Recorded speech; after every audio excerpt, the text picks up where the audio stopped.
Hej, mit navn det er Stig Ulriksen, og velkommen til Fra Idé til Virkelighed. I dag er jeg taget på besøg på Østervold i Randers, hvor det Diner har åbnet. Tak fordi jeg må komme her på det Diner og snakke lidt med jer to, for I er jo initiativtagerne til restauranten her. Og det er jo Annie og Annika. Og du taler kun engelsk? Yes, only English. Only English. I can understand a little bit of Danish, but mostly English. Mostly English. But we'll talk Danish and English in the program. Will that be fine? That's okay by me. It's perfect. First, let me hear about the idea of the diner. I can understand that you were employed in Vejle to begin with. How did you get involved with it? Well, when I first came to Denmark, I needed a job, and they were opening at the exact same time in Vejle, so it was perfect. I worked in restaurants before, so it was an American restaurant. How perfect was that? It was perfect. Cut that. And you are from America? Yes. Where in America are you from? Seattle. I lived in Seattle my whole life, just south of Seattle a little ways. But, yeah. And what made you decide to come all the way to a little country you probably never heard of before? I found love and couldn't stay away. We met online through friends through Twitter, and we started talking, and one thing led to another, and here we are. I couldn't stay away after that. It was impossible. That's perfect. Ja. Og Annika, hvad er din historie? Hvordan bliver du involveret i det her, det Diner? Er det kvæg din partner? Ja, det er det. Helt sikkert. Altså, jeg er uddannet sygeplejerske, så det er ret langt væk fra restaurantverdenen, kan man sige. Jeg arbejder faktisk som systemadministrator i Kolding Kommune lige indtil, og så Annie, jeg startede jo så i The Diner og fortalte sådan generelt, at hun havde drøm om at eje en restaurant et tidspunkt, men på det tidspunkt sagde jeg, det skal vi ikke ud i. Ja, lige præcis. Og sådan, men efterhånden, som hun kom tilbage og fortalte om idéer og ting og sager, som hun oplevede i The Diner, så begyndte jeg sådan at tænke, det kunne måske godt være, at det var noget. Også fordi, at jeg var også nået et punkt i mit liv, hvor jeg sådan tænkte, skal jeg blive ved med at være systemadministrator, eller skal jeg noget andet med mit liv? Og så bød muligheden så. Så sprang vi på toget, kan man sige. Og så er vi her i dag. But then one day, you had been working in Vejle for how long time? I worked altogether about 2 years. The entire time I've been in Denmark, I've worked there.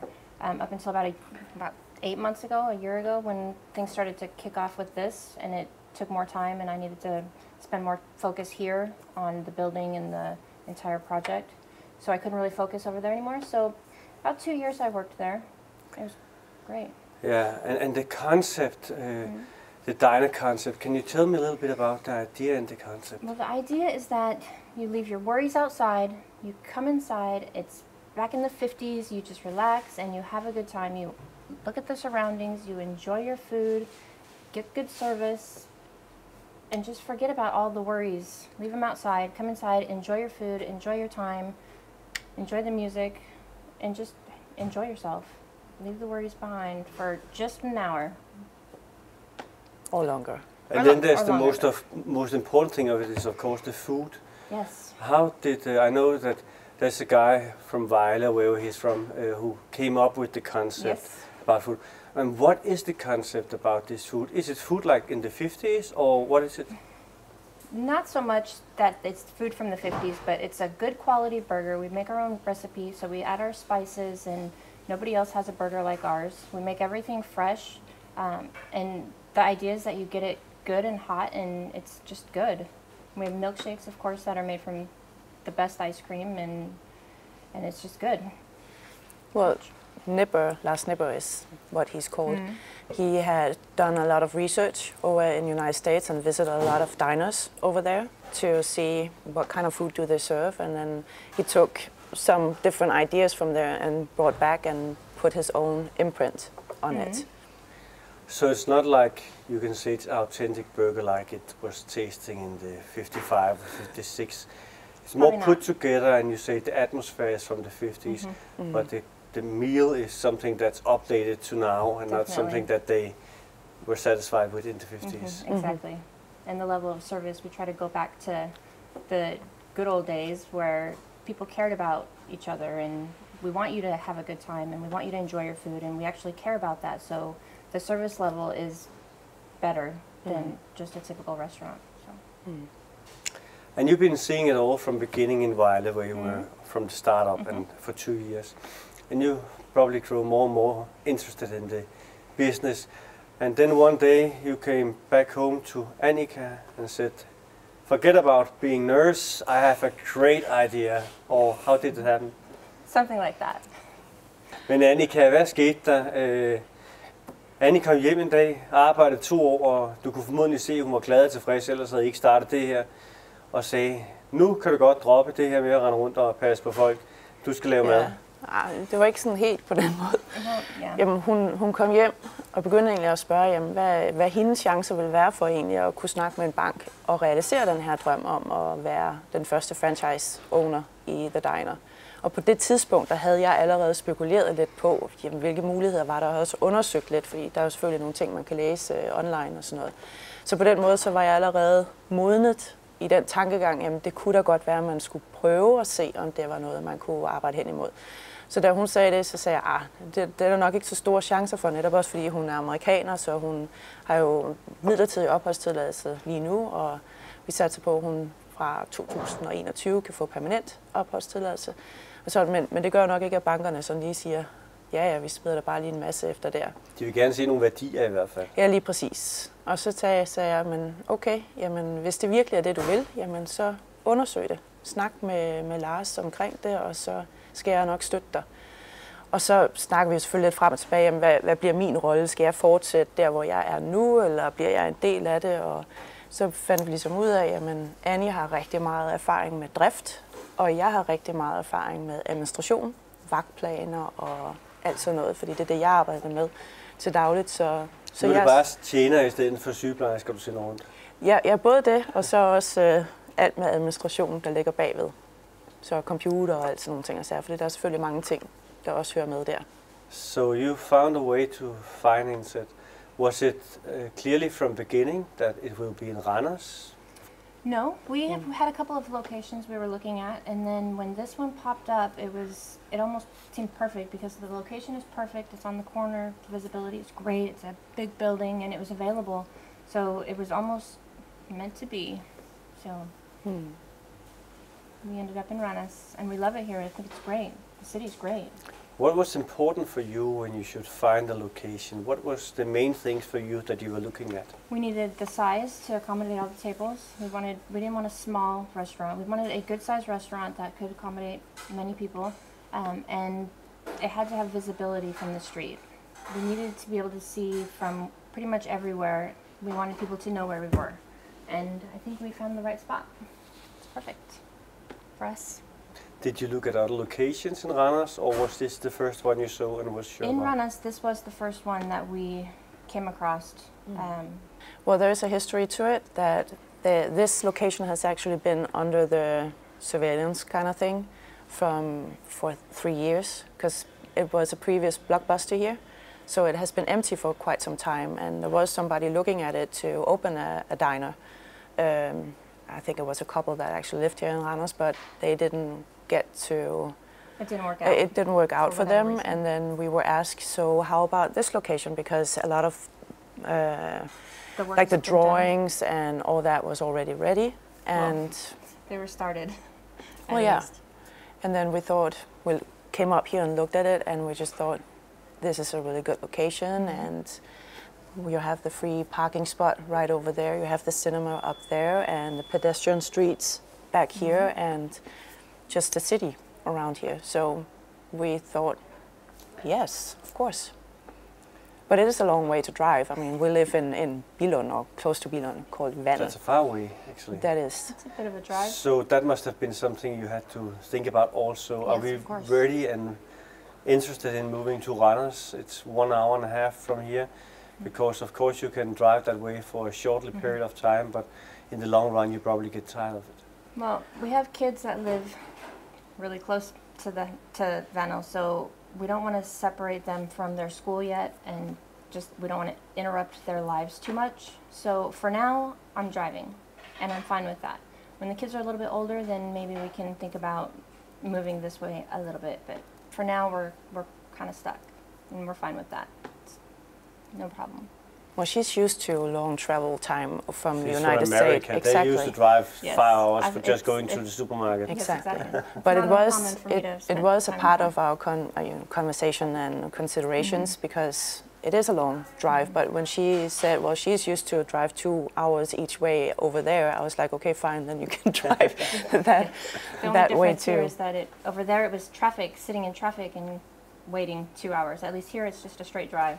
Yeah. Takes the same amount of time, but at least I'm not sitting. And especially if you're not driving in the rush hours, you know, at 8 o'clock in the morning or 4 o'clock in the evening. And you can decide that yourself since you're independent. Yes, and I avoid that at all costs. Exactly. But you found the location, but I think it must also be important to look at how is the competition in the city. Did you have any thoughts about that? Because there were, of course, I don't know how many burger restaurants, but I know there was many burger restaurants in Randers. There's, of course, the international like McDonald's and what is it, Burger King. Yeah. And then there's, of course, Memphis Mansion that has been well known here in Randers, and there's something close to the Italian restaurant. I can't remember the name of it, but there were many burger restaurants. Was that something that could scare you a little bit? Thinking, is there really a market for another one? Well, we don't think that we are in the same category necessarily because we are more of an experience, we think. We have good burgers and we have good food, but we also have something nobody else has, and that's the experience, the atmosphere, the stepping into the 50s and enjoying your surroundings. With Memphis Mansion, they have the museum, so they have other things going for them, so we didn't necessarily consider that a huge problem. And they're far enough out of town that they're not directly right here. We do, of course, share plenty of customers with them, I'm sure, but the experience is different for sure. There are a couple other burger places close by, but again, we have a different product. We have burgers that taste different than what they have. So has it been a problem? I don't think it's been a problem. Well, we Sure, there's also plenty of people to share. we also like to think that we're not just a burger place. We also have grilled dishes, we have ribs, we have other things, breakfast and all kind of things that the other places might not have. So we are. It's more like a diner, which is supposed to be, and you know, where they have different kind of dishes. And did you go on some kind of inspection before just to find out the quality of those places? What quality burgers did they have? What quality fries? Whatever. Some of them we did do that with, and like I said, we found that our burger has a different flavor. We have a better burger, in our opinion, and some others, and it's just a different product. Like the Burger Shack, I think, has more of like an organic, healthy kick to it, where we have flavor and milkshakes. And the burgers and the fries, I have been eating in here some time ago, and I remember the fries was different than what you see from other places. And of course, fries is fries, but they have different look and whatever, you know. Yeah. Is that something that's important to have this different look Well, on the we want to at least stand out a little bit when it comes to stuff like that. We have several choices of fries. We have sweet potatoes and griddles and regular fries, so we have more choices than just the one. And I don't think most people do that. But When you go into this is French size, right? You have French sized it from Lars Nipper, you mentioned earlier. Is it like the concept is clear? You cannot change anything around like you want to do it. You have to follow the concept 100% also when it comes to the menu. we do. But he's really good with listening to us if we have suggestions or if we come across things that we can see would be better if we do it this way or that way. And there have been changes, and the changes get made company-wide so that when we see something that works for one, it works for all of us. And we're all pretty open-minded, and we can all see, and we're small enough still that we can still do that and make decisions like that. Just talk about it and work it out, and everybody wants what's best, so if it makes sense and it works good for one, it works good for all. So. But we are also a very different location. Like the one in Vejle is right where the highway is. So that's like a lot of people that drives by and goes in, where here we try to focus a lot on families because we're inside a town where there is a lot of families around. So that's also why we have this playroom for kids and try to, well, be more open to families and, well, basically every age group. we see them all here, but families was one of the things that we focused on when we chose to take Randers. You take away my next question almost, because who was the main audience, who was the main customers that you were looking for? Because we talked about there were different burger restaurants, but they of course had different people that would come visiting them. So you had the target called the family groups. Yes. So have it succeed for you to get the families in here with the children to eat? Yes, there is a lot of families that are also surprised about that there is actually a playroom, so their parents can sit and enjoy their meal and just have the kids actually drive around with cars, because we have some cars and we're open to that because we do have a lot of space. So that was important to us, that the kids actually feel welcome here and that we're not so, oh, don't do that to ruin anything. They are free here as well. We know that the kids decide where dinner is. So if we can get the kids, we can get the parents. When we talk about this with the restaurants, you also have other competitions. Jensen's Bøfhus, just to mention one, or Bones, because if you run for the families, that's also places that's trying to get the family group. Have they been considered as competition for you, or where do you see the difference between you and Jensen's Bøfhus and Bones? Well, I agree that those are some of our competitions, but I mean, I've been a customer both places, and I don't see them trying to target the families anymore that way. The playrooms that they have had has kind of shut down, or was like a very tiny room and or not crayons. Yeah, not as focused as we want to be. And you can't go in there and just let the kids go and enjoy your food and take your time. I mean, do that. We have parents running around with their kids, taking pictures of them, and you know, it's like a experience for everybody, and also for the people sitting here, watching other kids having fun and stuff like that. I mean, I enjoy to watch that, or see that. But also that we have so much space that mother groups can come in with their wagons, or what you call them, barnevogn, or you know, just line up. Everywhere. We have enough space for them to feel welcome, and we have absolutely no problem with them taking care of their kids, whatever it means. When it comes to having this competition, you know, many people might think, oh, burger, you know, and fries and Coke. We have steak. And a steak, but it's but then they think, okay, but then there's McDonald's. Oh, there's Burger King, you know, and now the diner. What is the difference on those three? And I have noticed on your homepage that one of the things is that when you order a meal here, you actually start cooking it after the ordering. Yes, of course. And that's probably one of the big differences between McDonald's and Burger King, and of course then the quality of the meat. Well, we don't consider ourselves to be fast food, and those definitely are. And yes, when their food gets started, it's only when we get a ticket. There's nothing standing in a box waiting to go. Sometimes it takes a little bit longer, but you're getting a hot meal that just now got cooked. And that's the difference between us and McDonald's.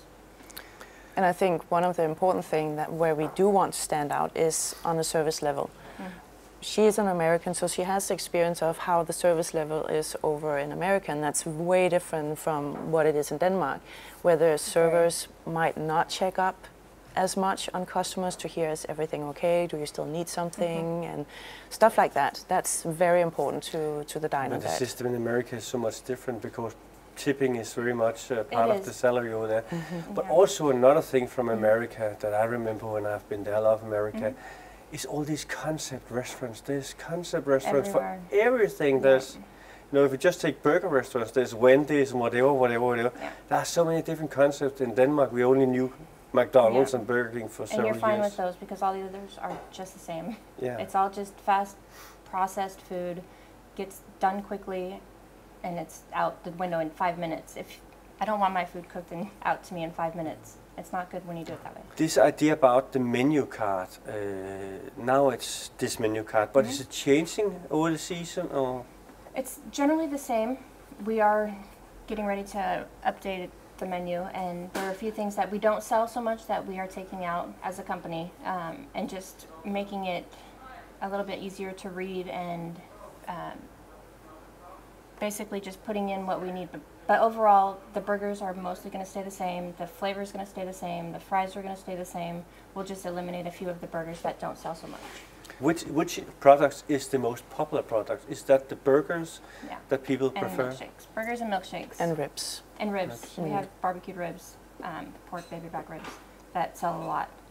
But overall, it's definitely burgers for sure.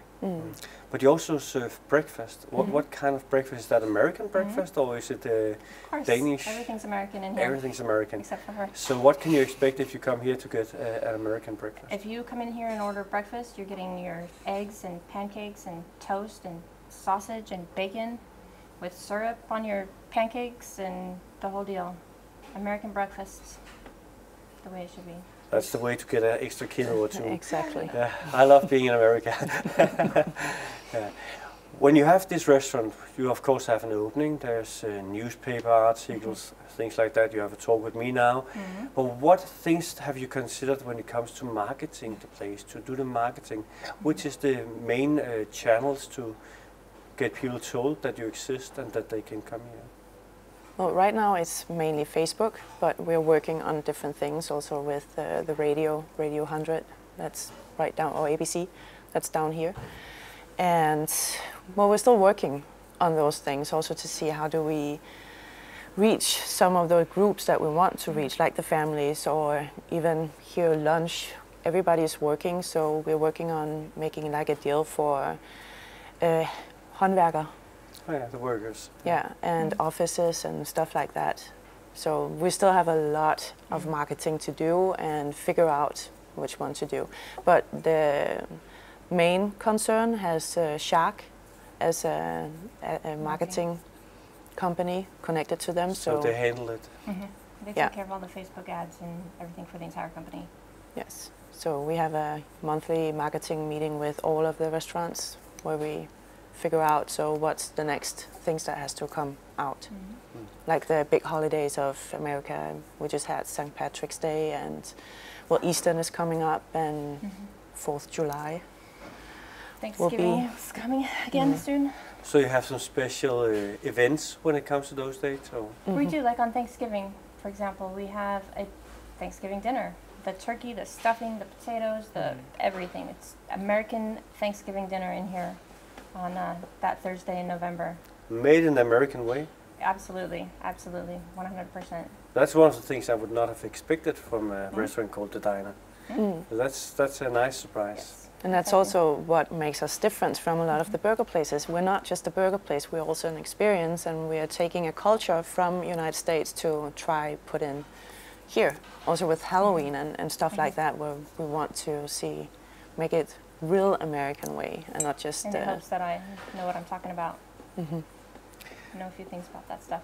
One thing is to having the restaurant, having the concept. You also have to find people to work here. Yeah. What did you do just to find the right people? Because right people is important for every business. Well, we found a lot of really good people, and we just went through the county to start, what's it called? The job center. And they were so helpful, and they still are helpful with many things. They posted some ads and sent us some resumes and found a lot of really good people. We've spent 3 days in here before we opened hiring and just interviewing hundreds of people, it seems like. And we picked many of the good ones, had to leave many of the good ones off. But yeah, we found a lot of really good people. There's a lot of good people here. What is the qualifications you look for when you have to hire people here? You have to care. You have to care about the food. You have to care about the customers. And be motivated to go the extra mile to take care of the customers. It's pretty much, I mean, there really is, it's not a lot. It's not a super hard job. You just have to take care of the customers. Number one, take care of the customers. Give them a good product, serve them hot, quality food, and check on them, make sure they're good, make sure they have a good service. Yes. And that's the most important thing to us. How many people have you employed here at the restaurant? We started with... around 30. And right now we are down at around 16. We've figured a few things out along the way, and it's been a learning process. So we started out with a lot of staff, realized quickly that too many people doesn't necessarily help, So we've weeded it down to some really solid people, and those people are our core staff, and they're all good. Everybody's really does a good job of making sure the customers are taken care of, the food's good, the restaurant's clean, and we can count on them, the ones we have. That's important, of course, because a bad employee can destroy a lot of things for your reputation. It really can. It doesn't take much. Yeah. How is it shared between, how many are working as waiters, how many is working as chefs and things like that? How is it combined? And is there many people in administration, or are you taking care of all that? I'm taking care of that. Of course, I have a bookkeeper as well, but basically that's my job, and with her as assistant. Kind of. But I mean, we both also do a lot of work in the restaurant. I'm learning still, because I didn't grow up. Life is a learning process. Exactly. Sure. So, but I have like my station over there with drinks that I really like, and making milkshakes and stuff. And I'm slowly learning also to like be a server, where she is really good in the kitchen as well. She's kind of good. Yeah. Well, you're good at every position basically. So. Because she knows it more. Is everything going the way it should now, and can there be expected more franchised diners around the country? Most definitely, you can look for some coming soon.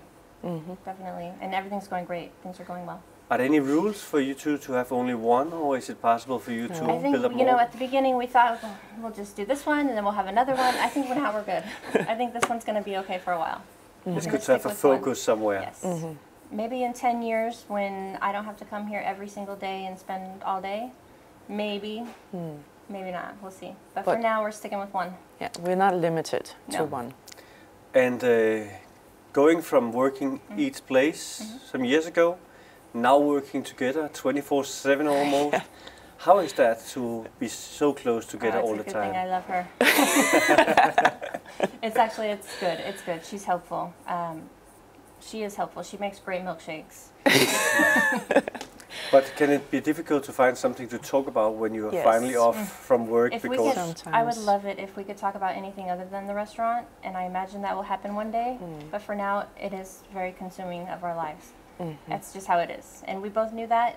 We expected it. That's just how it is. And of course, we're working on that as well to figure out, okay, how do we get a balance here? Because of course, we also need some quality time together to, that has nothing to do with this restaurant. Yes. That's the hard thing about being independent, working for yourself.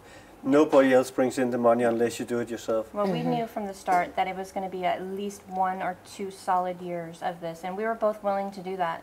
We knew it was going to be hard work. We knew it was going to be a lot of hours where we didn't see each other sometimes, or worked a lot together, and it would be stressful.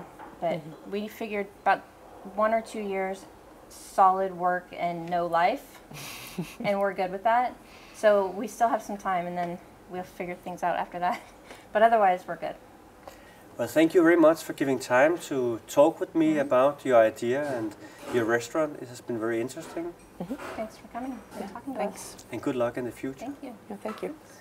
Og dermed er nået frem til vejs ende af Fra Idé til Virkelighed i denne her uge. Jeg håber at se jer alle sammen tilbage igen i næste uge. Tak fordi I kiggede med.